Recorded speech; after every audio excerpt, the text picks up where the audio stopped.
does that even mean, Bowers Game Corner? Ahoy there, YouTube! We're back again today for another game review. Today, I'm very excited to be checking out Run Wild from Out of the Box Games. This is for 2 to 4 players, ages 8 and up, and it'll take you, I'd say, about 20 to 30 minutes to play. And in Run Wild, you're going to be laying down cards as fast as you can, trying to get rid of all the cards in your hands. But your opponents are going to be trying to do the same thing, laying down wild cards, playing draw threes on you, and trying to complete their runs and their sets. What does that all mean? Let's open it up and see how it works. Alright, so we're going to take a look at Run Wild on our grip mat, which turns every game into a space game. But before we do that, I want to mention that this game has a little bit of some odd packaging. It's going to come in a container that looks like this, so take that for what you will. So let's get down to the components and how the game is played. So first and foremost, we got a handy dandy rule sheet. It is very, very small, very simple, very well done rule sheet. It will have you up and running in no time at all. It's an extremely simple game, extremely simple rule booklet. Next, you're going to get a deck of 72 cards, and in this deck, there's going to be 3 kinds of cards. There's going to be wild cards, which will look like that. They will say wild on them. There are going to be draw 3 cards, which look like that, and will force all your opponents to draw 3 cards from their pile, which will make more sense in a minute. And there are going to be number cards, which are going to have various different colors, numbers 1 through 12, and there's going to be blue, green, yellow, red, and purple.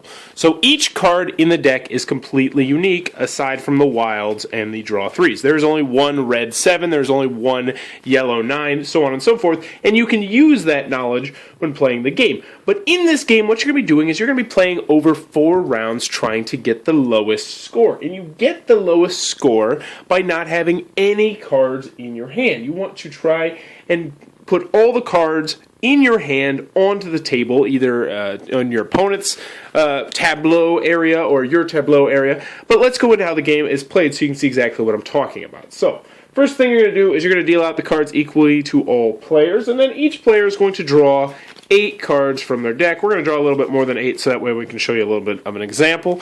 And let's take a look at what we got. We got a wild, we got a draw 3, we got a pretty decent looking hand here. So, what you're going to be able to do on your turn are a couple things. First, you can play a set or a run. And a set is going to be 3 of any of the same numbers. So I'm not able to make a set naturally, like I have 2 3s over here and I have 2 6s over here. But you know what I could do is I could make this wild into a 6 and I could lay down this set right there and I would have a set of 6s. Now what you can also do is you can make a run. Now a run is going to be any 3 numbers that are the same color in order. So this right here could be a 3, 4, 5 for me. Now if I wanted to, I could also, instead of playing this down, I could have just done a 3, 4, 5, 6, so on and so forth. And you can have them as long as you want. But there is a catch to that, and we'll get to that in a minute. Another option you have is you can draw a card. So if you're like, man, I can't play anything, I want to draw a card. Now this is something you can do, but it's not normally advisable just because cards are going to give you points at the end of the game, and this is a game where you want to have the fewest amount of points. So it's a high risk, high reward sort of situation. Next, you can add a card to anyone's set or run. Not just your own, but anyone's set or run. So for instance, we have these 3 6s over here, and this guy over here has a 6. He can just go ahead and boom, play the 6 right there. He could do that.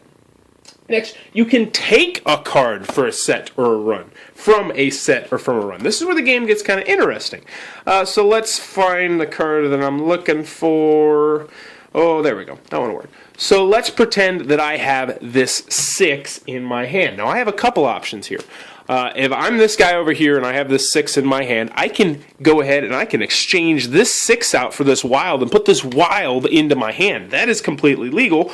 Or I could just play that 6 onto that pile. Either way, most of the time you're probably going to draw the wild because that's going to help you out, but if you're near the end of the game, you might just leave the wild on the table. So other people are going to be able to take cards from your sets and your runs that are in front of you. But the thing is, if they take a card, it still has to be a set or a run. So for instance, you couldn't just take this wild and lay down a 9 or something. You have to make sure that you have at least 3 in your set or 3 in your run when you're taking someone else's cards. Also, you can take your own cards. So for instance, if you happen to draw a green 5 right here, you could put down the green 5, pick up the wild card, play the wild card, somewhere else. The last thing you can do is play a draw 3 card, and this is really bad because this means everyone else is going to have to draw 3 cards. Now, you're going to be doing this. This is not a turn-taking game. You're going to be doing this as fast as you can, and so everyone's just going to be like, oh, ooh, 6, 6, 3, 4, draw 3. Everybody draw 3. Wild card, checking that up, doing this.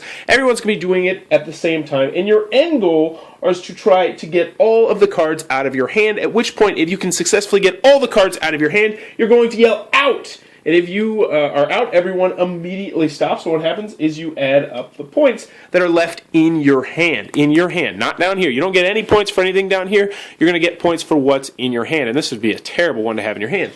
How the scoring works is if you have any numbers left in your hand, you're going to get 5 points for each number. So this would be 15 points. And then if you have any draw 3s or any wild cards, these are all going to be worth 10 points apiece. So that right there is 30 points. So you would have 45 points in the first round, which would be absolutely terrible. You probably wouldn't win the game. But you're going to go over 4 rounds, or as many rounds as you would like to play to, and whoever has the fewest amount of points after set number of rounds is going to be the winner of Wild Run, and that is how Wild Run, or Run Wild, is played. Okery dokery, Run Wild from Out of the Box. What are my final thoughts? Let's go over the pros, let's go over the cons. First, on the con side, game's not going to be for everybody. If you don't like speed games where there's no set turns and everybody's just going as fast as they can, this one's definitely not going to be for you, because when the game first starts out, and at certain points throughout the game, it is going to be incredibly fast, even though it does slow down at certain points. But for the most part, it is a very fast-paced game, which is not going to be for everybody. Also, this is a game where you're going to be doing the same thing over and over and over and over again. Now, there is a little bit of strategy to this game, because when you play wilds and when you play draw 3s, and if you pick up a wild or put down a wild, or if you do this or do that, will have some impact and strategy on the game. And you know, that little extra bit of strategy really gave me a much more favorable impression of this game, but I'm getting ahead of myself. Also on the con side, artwork-wise, I mean, there's nothing really there at all. It's very generic. There's no pictures, anything like that, but it really wasn't supposed to be a beautiful game. Another con I have is that this game definitely straddles that line between being a family game and being a filler game. Now, I think this one in particular, is good enough to be a filler game. It is fun, it is quick, and it's a solid game, and there's just enough strategy that makes it into that filler category, and it's the reason why I'll keep it on my shelf and not on my family game shelf. Last con I have about this game is that, you know, the box is not going to be for everybody. I personally like this compact little thing so I can put it in my book bag, take it to school or to camp or whatever with me and play it, bust it out. Simple, but some people are going to like a box, so this is not going to be their cup of tea. Moving on to the pros, though, I liked Run Wild. I liked it an awful lot. It was a good deal of fun for what it was. This is not going to be a game that's going to knock anybody's pants off. But, you know, if you're stuck at, you know, a family get-together or something, and people are like, hey, let's play Uno, you're like, hey, how about we try this instead? You're going to have more fun. There'll be a little bit more strategy. There is still a good deal of luck involved, but I definitely would put this ahead of games like Uno and Phase 10 and Skip-Bo, all those. I enjoyed this game a little bit more than most of those games that are your, what do I want to call them, like your typical family get-together games. And I would put that somewhat in this category. I think this one straddles a nice line between being a very, very generic game to being an actual hobby game, and I like that quite a bit. I just like the speed element. I like going as fast as I possibly can. I like the actual strategy. Ooh, do I want to lay down this wild card because I know somebody might steal it, because I know we picked up that 6 a couple rounds ago, or I did this or did that. And you really need to be paying attention if you really want to get the most out of this game. I think this game plays the best if you're playing with all gamers or if you're playing with no gamers. Because I think if you're playing with if you're playing with 1 or 2 gamers and the 2 people who aren't gamers, you're going to have a little bit of a problem, because I think the gamers are going to have a slight advantage, and it will be noticeable because they'll be paying attention to what other people are doing and not making certain moves that normally they would make if they were just, you know, your typical family member. Overall, though, Run Wild, out-of-the-box games. If you saw the middle of the video, you pretty much know what you're getting with this. I liked it personally. It will stay on my shelf. It will be a game I'll bust out as a filler every now and then, and one that I'll definitely bring into my classroom once I start working with kids in the 6, 7, 8 range. I don't know if I bust out necessarily at the 4 and 5 year old range, possibly 5. But 6, 7, 8 overall, Run Wild, good family game, good filler game, one I definitely would recommend. If you enjoyed this review, please be sure to click on the subscribe button down below. Also, in the comments below, turkey or ham at family get-togethers. I am pro-turkey. Don't bring ham into my house. I want turkey. And as always, thanks for your time, YouTube.